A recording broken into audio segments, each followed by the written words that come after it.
अतद्वादशोऽध्यायः। अर्जुन उवाच एवं सततयुक्ताये भक्ताः स्वां पर्युपासते येषाम्यक्षरमव्यक्तं तेषां के योगवित्तमः।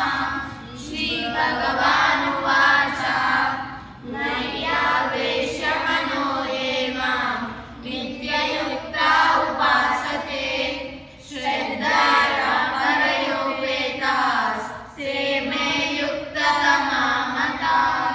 ये अक्षरमनिर्देशम् अव्यक्तं पर्युपासते सर्वत्रगमचिन्त्यं च कूटस्थमचलं ध्रुवं सन्नियमेन्द्रियग्रामं सर्वत्र समबुद्धयः ते प्राप्नुवन्ति मामेव सर्वभूताधिपेरतां। क्लेशोऽधिकतरस्तेषाम् अव्यक्तासक्तचेतसाम् अव्यक्ता हि गतिर्दुःखं देहवाप्तिरवाप्यते। ये सर्वाणि कर्माणि मयि सन्न्यस्य मत्पराः अनन्येनैव योगेन मां ध्यायन्त उपासते तेषामहं समुद्धाता मृत्युसंसारसागरात् भवामि न चिरात् पार्थ। मय्यावेशितचेतसां मय्येवामनादस्व मयि बुद्धिं निवेशय निवसिष्यसि मय्येव अत ऊर्ध्वं न संशयः। अत चित्तं समादातुं न शक्नोति मयि स्थिरम्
హరే కృష్ణ.